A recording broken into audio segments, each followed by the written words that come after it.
Un terrateniente de Madrid sospechaba que su jornalero lo estaba engañando. Los otros trabajadores se quejaban. Isidro llegaba tarde cada mañana porque se paraba a oír misa antes de empezar la jornada. Mientras los demás ya sudaban en los campos, él estaba de rodillas en la iglesia. Juan de Vargas decidió comprobarlo por sí mismo. Se escondió detrás de unos matorrales al borde de la parcela y esperó. Isidro llegó tarde, como siempre. Pero cuando Vargas miró hacia el campo, lo que vio lo dejó clavado en el sitio. 2 yuntas de bueyes blancos que no pertenecían a nadie araban la tierra junto a Isidro, guiados por figuras luminosas que no eran de este mundo. Los ángeles araban. Isidro rezaba. Y cuando el patrón corrió a confrontarlo, las yuntas desaparecieron. Pero la tierra estaba perfectamente labrada, más tierra de la que un solo hombre con un solo arado podría haber trabajado en un día entero. Juan de Vargas no volvió a quejarse.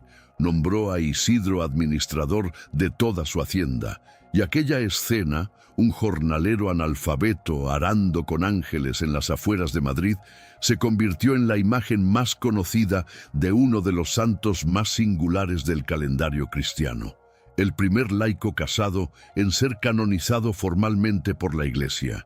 El Madrid donde nació Isidro no se parecía en nada al Madrid que conocemos.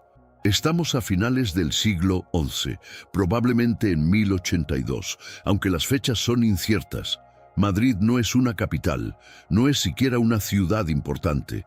Es una villa pequeña, amurallada, que acaba de pasar de manos musulmanas a manos cristianas tras la reconquista de Alfonso VI en 1083. Los habitantes son mozárabes, cristianos que han vivido durante siglos bajo dominio islámico, conservando su fe pero absorbiendo costumbres, lengua y formas de vida árabes. El paisaje es árido, los campos son duros, el agua es escasa, tan escasa que quien sabe encontrarla tiene un valor que excede el de cualquier título nobiliario. En uno de los arrabales de la villa, probablemente en lo que hoy es el barrio de La Latina, nace Isidro de Merlo y Quintana, familia humilde, padres cristianos que bautizan al niño con el nombre de San Isidoro de Sevilla, el gran doctor de la iglesia visigoda. No sabemos casi nada de su infancia. Las fuentes son tan escasas que todo lo que conocemos de su vida proviene de un solo documento, el Códice de Juan Diácono, un manuscrito del siglo XIII que recoge los milagros del santo, tal como los recordaba la tradición oral un siglo después de su muerte. Lo que sí sabemos es que Isidro creció pobre, trabajó desde niño, no recibió educación formal y aprendió los oficios que la tierra exigía: labrador, pocero, el que cava pozos, y zahorí, el que sabe encontrar agua donde nadie la ve. En una tierra seca como la de Madrid, un zahorí era más valioso que un escriba. Isidro encontraba agua.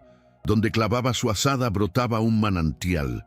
Los vecinos decían que tenía un don, y tenían razón, aunque el don era más profundo de lo que imaginaban. Hay un detalle que pasa desapercibido, pero que ilumina toda la vida de Isidro. Cuando nació, Madrid todavía estaba bajo dominio musulmán. Los habitantes del arrabal donde creció eran mozárabes.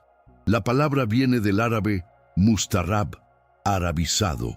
Eran cristianos que habían sobrevivido durante siglos bajo el gobierno islámico, conservando su fe en un mundo que no la compartía. Rezaban en latín, mientras sus vecinos rezaban en árabe. Celebraban la Eucaristía a escondidas o en iglesias toleradas. Bautizaban a sus hijos con nombres de santos visigodos, como Isidoro de Sevilla, como un acto de resistencia silenciosa que conectaba a cada generación con la anterior. Ser mozárabe significaba vivir entre dos mundos. Hablar la lengua del conquistador sin olvidar la lengua de la fe, comer con las costumbres árabes sin dejar de ayunar en Cuaresma, convivir con el muezín sin dejar de escuchar la campana. Isidro nació en esa frontera, como Felipe el Apóstol, que llevaba un nombre griego en un mundo judío. La frontera no lo dividió, lo ensanchó. Aprendió a trabajar la tierra con técnicas árabes de irrigación. Los pozos que cavaba, los manantiales que encontraba, las acequias que trazaba, y a ofrecer ese trabajo al Dios cristiano que adoraba cada mañana en la iglesia de San Andrés. La destreza del saurí venía de la cultura árabe. La fe del santo venía de la tradición mozárabe. Y en las manos de Isidro, las dos se fundieron como se funden el agua y la tierra cuando producen cosecha.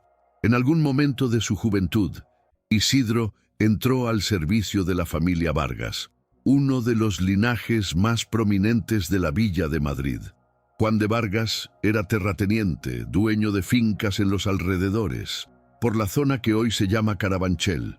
Isidro trabajaba sus campos como jornalero.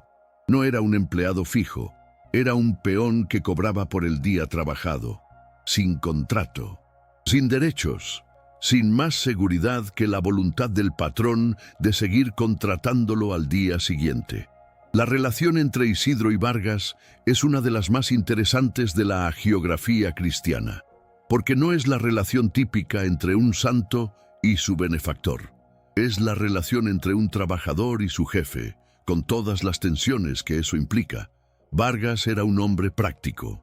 Lo que le importaba era la producción, que los campos rindieran, que las cosechas fueran abundantes, que el trabajo se hiciera a tiempo. E Isidro tenía un problema. Llegaba tarde. Cada mañana, antes de ir al campo, se detenía en la iglesia para oír misa. No la misa del domingo, la misa de cada día, y las misas en el Madrid del siglo XII no eran breves. Cuando Isidro llegaba a la parcela, los otros jornaleros ya llevaban horas trabajando. Los compañeros murmuraban, lo llamaban haragán, perezoso, beato que se escondía detrás de la misa para no trabajar. Las quejas llegaron a oídos de Vargas, que decidió investigar por su cuenta. Lo que encontró cambió su vida y la historia de Madrid. Los ángeles arando junto a Isidro, las yuntas blancas que nadie había comprado ni alquilado, la tierra trabajada con una perfección que excedía lo que un solo hombre podía hacer.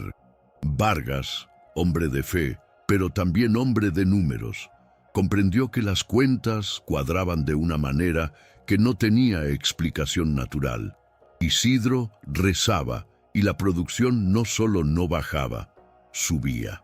La cosecha de los campos que trabajaba Isidro era consistentemente mayor que la de los otros jornaleros. La providencia no solo compensaba el tiempo de oración, lo multiplicaba. Desde aquel día, Vargas no solo dejó de quejarse, nombró a Isidro administrador de toda su hacienda. El jornalero que llegaba tarde se convirtió en el hombre de confianza del terrateniente, y la relación entre los dos, patrón y siervo, rico y pobre, el que manda y el que obedece, se transformó en algo que la sociedad medieval rara vez veía. Respeto mutuo, fundado en la evidencia de que Dios trabaja a través de los humildes. Isidro se casó con una mujer que la tradición conoce como María Toribia, y que la devoción popular llama Santa María de la Cabeza. El sobrenombre tiene un origen macabro y tierno a la vez. Cuando la cabeza de María fue separada del cuerpo como reliquia, costumbre habitual en la Edad Media, fue conservada y venerada por separado, y el pueblo comenzó a llamarla la de la cabeza, para distinguir la reliquia. Pero detrás del sobrenombre hay una mujer real, una esposa, una madre, una santa por derecho propio. María era tan devota como Isidro. La tradición los describe como un matrimonio de una unidad que no dependía de las circunstancias, sino de la fe.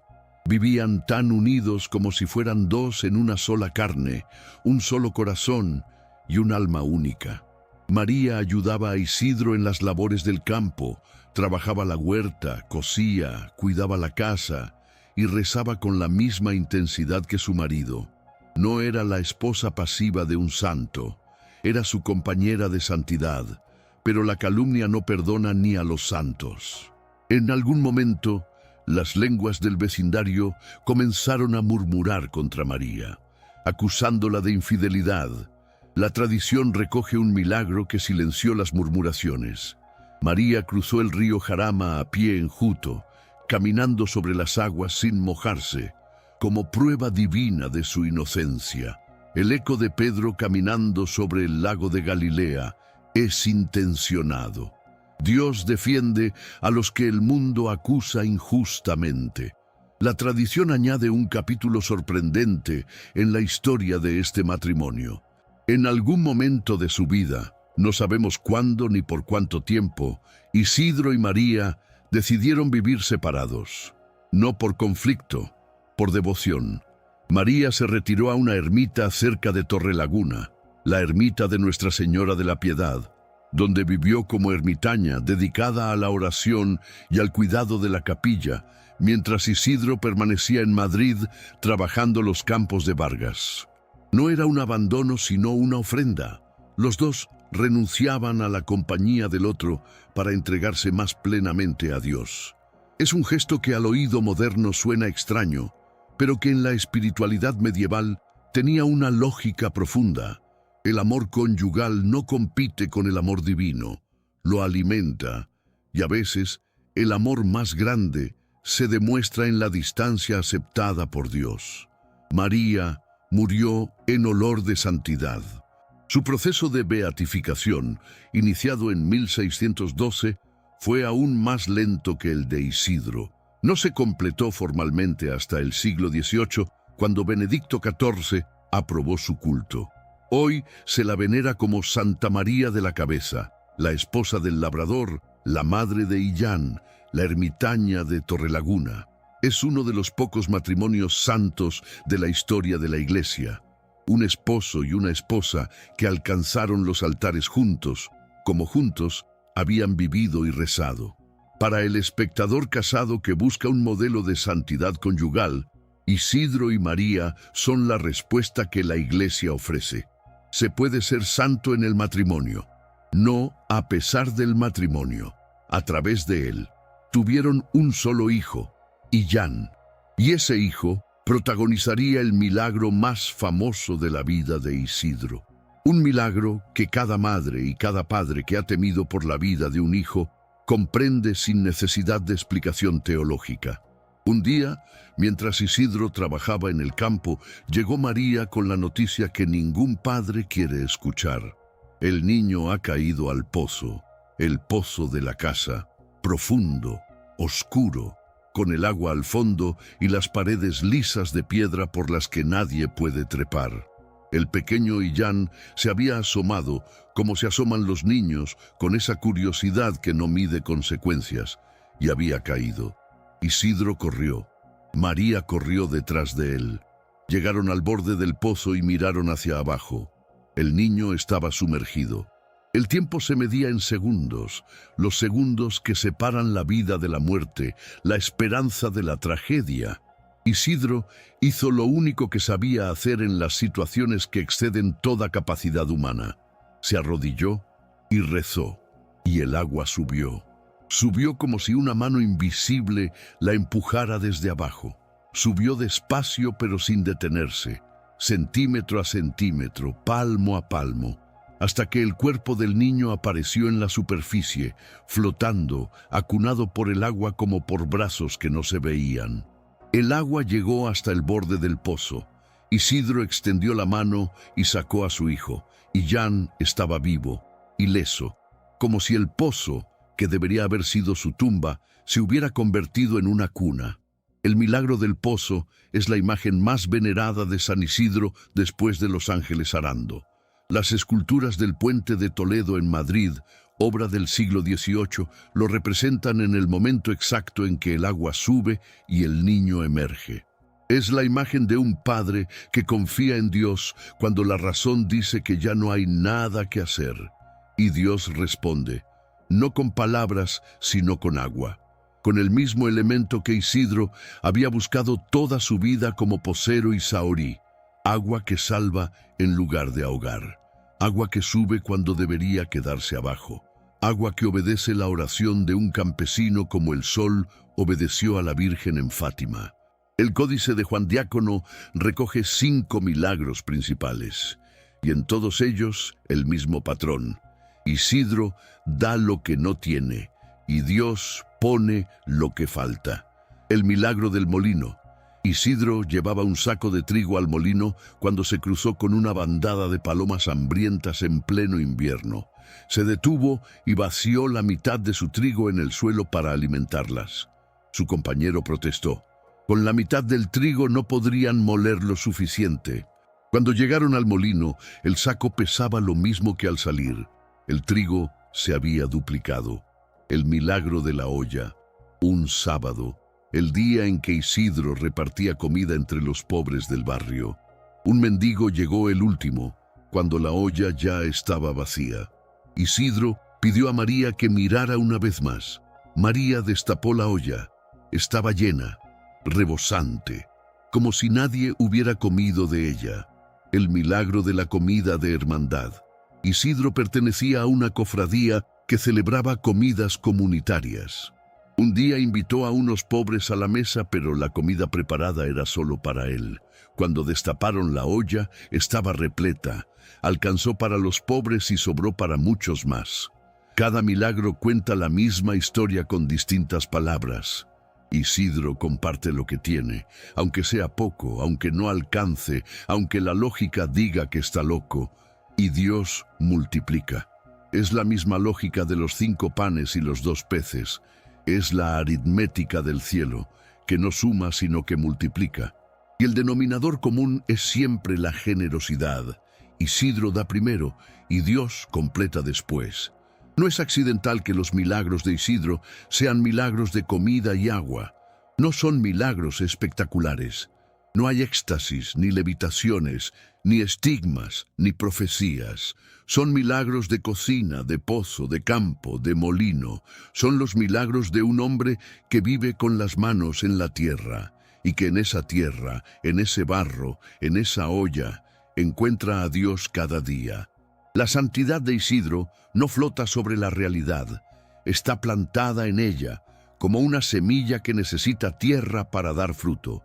Isidro murió un 15 de mayo. La fecha se conserva, aunque el año exacto se discute. La tradición decía que vivió 90 años. Un estudio forense reciente, realizado en 2022 sobre sus restos, sugiere que murió entre los 35 y los 45 años. Sea cual fuera su edad, murió como vivió, en silencio, sin escenario, en la casa de un jornalero del arrabal de San Andrés. Lo enterraron en el cementerio de la parroquia de San Andrés, en una fosa sencilla, sin lápida, sin nombre, sin ninguna señal que lo distinguiera de cualquier otro difunto pobre del barrio, y allí permaneció, olvidado, durante 40 años, hasta que alguien decidió abrir la tumba. No sabemos quién ni por qué. Las fuentes no lo aclaran. Quizás fue la memoria popular, que no había olvidado al hombre de los milagros, la que empujó a alguien a buscar sus restos. Lo que encontraron provocó una conmoción que recorrió todo Madrid. El cuerpo de Isidro estaba incorrupto, intacto, 40 años bajo tierra y la carne no se había descompuesto. No olía a muerte, olía a perfume. Un aroma inexplicable que los testigos no supieron describir con precisión, pero que todos reconocieron como sobrenatural. El rostro sereno. Las manos, aquellas manos que habían cavado pozos, guiado arados, amasado pan y sostenido a un niño rescatado de un pozo, cruzadas sobre el pecho como si durmiera. Madrid ya tenía su santo. El cuerpo fue trasladado al interior de la iglesia de San Andrés, y desde aquel día los restos incorruptos de Isidro se convirtieron en el tesoro más venerado de la villa, y en un recurso que los madrileños no dudarían en usar cada vez que la necesidad los superara. Cuando no llovía, y en la meseta castellana la sequía era una amenaza constante, el cuerpo de Isidro era sacado en procesión por las calles de Madrid. El saorí, que en vida encontraba agua donde nadie la veía, en muerte seguía siendo invocado para que el cielo la mandara. Las rogativas funcionaban. Al menos eso creían los madrileños, que registraron lluvias abundantes tras varias de esas procesiones. Cuando los reyes enfermaban, el cuerpo de Isidro era llevado a palacio. Felipe II, el monarca más poderoso de su tiempo, recurrió a las reliquias del labrador cuando la medicina no podía curarlo. Felipe III fue sanado de una fiebre grave tras la intercesión del santo. La reina Mariana de Neoburgo, la reina María Amalia de Sajonia, todas las casas reinantes de España veneraron aquel cuerpo incorrupto con una devoción que no distinguía entre la fe del campesino y la del monarca. En 2022, 9 siglos después de la muerte de Isidro, un equipo forense de la Universidad Complutense de Madrid examinó los restos con técnicas modernas. Los resultados desmintieron la tradición de que Isidro había vivido 90 años. Los huesos y los tejidos indicaban una edad de muerte entre 35 y 45 años. El estudio también reveló características óseas que sugerían un mestizaje ancestral complejo, coherente con el Madrid mozárabe donde nació, donde las culturas cristiana, musulmana y judía se cruzaban a diario. Y un detalle que nadie esperaba: en la garganta del cuerpo se encontró una moneda de Enrique IV, depositada allí probablemente como ofrenda en algún momento del siglo XV, cuando alguien abrió la urna para venerar los restos. Un jornalero del siglo XII con una moneda de un rey del siglo XV en la garganta. Es la imagen perfecta de lo que Isidro fue y sigue siendo, el santo de los humildes, venerado por los poderosos. El campesino cuyo cuerpo los reyes cargaban en procesión. El hombre que nunca tuvo nada y al que todos recurren cuando lo necesitan todo. La devoción explotó. Los madrileños comenzaron a venerar a Isidro con una naturalidad que no necesitaba decreto papal. Sabían lo que tenían. Lo que vino después fue un proceso largo, larguísimo, de reconocimiento oficial que tardaría siglos en completarse. Y aquí la historia da un giro que conecta al humilde jornalero con los más altos poderes de la tierra. En 1212, unas décadas después de la muerte de Isidro, el rey Alfonso VIII de Castilla se preparaba para la batalla más decisiva de la Reconquista, las Navas de Tolosa. La noche antes del combate, el rey soñó con un pastor que le indicaba un camino secreto por las montañas para sorprender a los almohades por la retaguardia. Alfonso siguió la indicación del sueño. El camino existía. Los castellanos flanquearon al ejército musulmán y obtuvieron una victoria que cambió el curso de la historia de España. La tradición identificó a aquel pastor del sueño con Isidro, el campesino de Madrid guiando al rey de Castilla desde el cielo. La relación de Isidro con la monarquía española no terminó ahí. Felipe II, el rey más poderoso de su época, enfermó gravemente y bebió de las aguas de un manantial que se creía abierto por San Isidro. Sanó. Su madre, Isabel de Portugal, erigió una ermita junto a aquella fuente, en el lugar que hoy se conoce como la Pradera de San Isidro. Felipe III fue sanado por las reliquias del santo. La Casa Real de los Austrias impulsó la causa de canonización con un fervor que mezclaba la devoción con la política. Tener un santo madrileño era un asunto de prestigio nacional. El proceso fue largo, complicado. La congregación de ritos exigía milagros documentados, testigos fiables, pruebas que un tribunal pudiera examinar. Y las fuentes sobre Isidro eran escasas: tradición oral, un solo códice medieval, recuerdos de segunda o tercera mano. Pero la evidencia más elocuente no estaba en los documentos, estaba en la iglesia de San Andrés, un cuerpo incorrupto que llevaba siglos negándose a descomponerse. Finalmente, el 12 de marzo de 1622, El Papa Gregorio XV canonizó a San Isidro Labrador, pero no lo canonizó solo. Lo canonizó junto a San Ignacio de Loyola, el fundador de los jesuitas, junto a San Francisco Javier, el misionero que llevó el Evangelio al Japón, junto a Santa Teresa de Jesús, la mística más grande de la lengua castellana, y junto a San Felipe Neri, el apóstol de Roma. Piensa en ese grupo: Ignacio, Francisco Javier, Teresa, Felipe Neri, 4 gigantes de la historia de la Iglesia, fundadores de órdenes, teólogos, místicos, escritores, figuras que llenaron el mundo con su obra.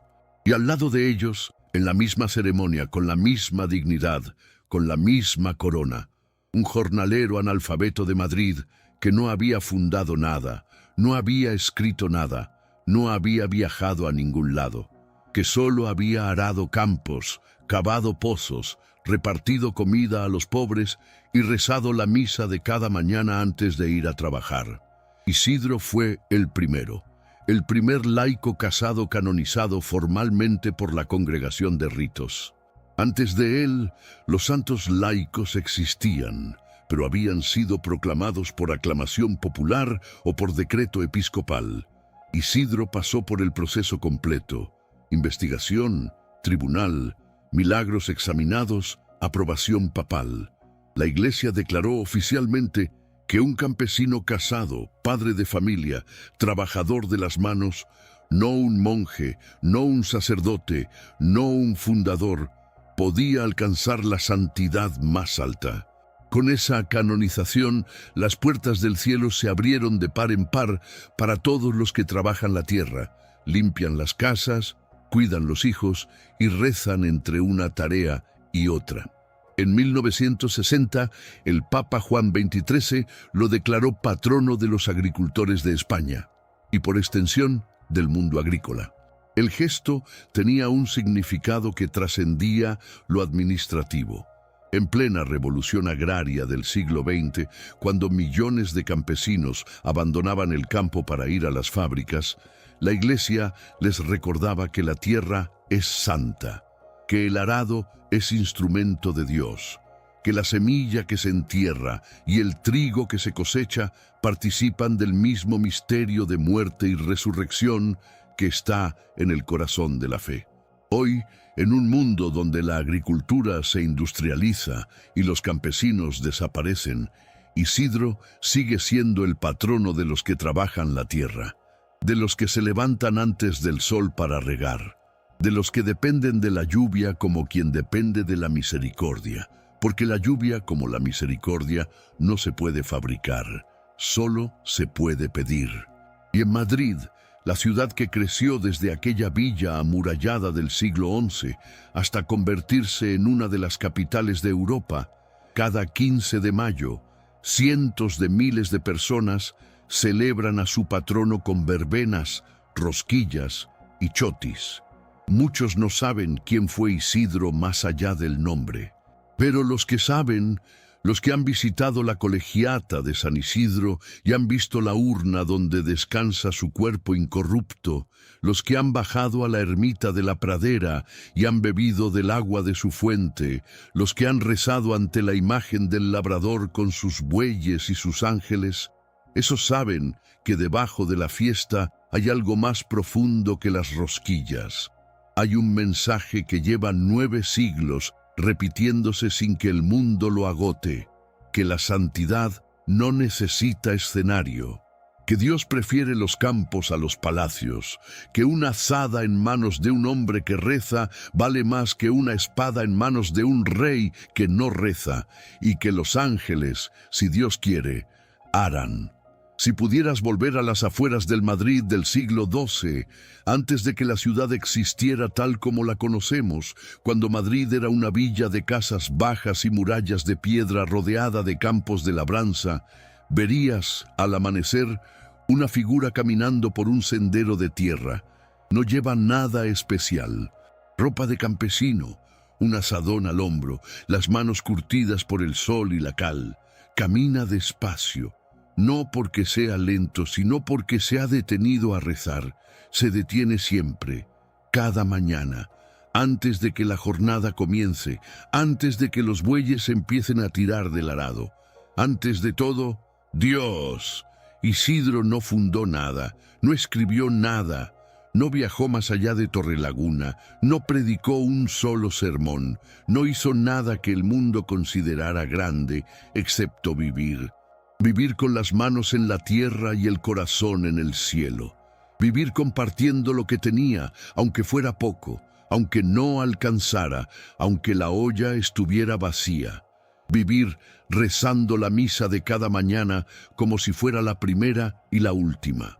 Vivir confiando en que Dios proveería, y Dios proveyó, con agua que sube, con trigo que se duplica, con comida que se multiplica, con ángeles que aran. San Isidro Labrador, jornalero de Madrid, esposo de Santa María de la Cabeza, padre de Illán, Posero, Saorí, el hombre que araba con ángeles, ruega por nosotros, ruega por los que trabajan la tierra y dependen de la lluvia y de la misericordia. Ruega por los campesinos que el mundo olvida mientras come lo que ellos cosechan. Ruega por los esposos que quieren ser santos juntos, como tú y María lo fueron. Ruega por los padres que tiemblan cuando sus hijos caen al pozo, sea el pozo que sea. Y enséñanos que la olla vacía se llena cuando se comparte, que el trigo dado no es trigo perdido, y que quien reza antes de trabajar no pierde el tiempo, lo multiplica.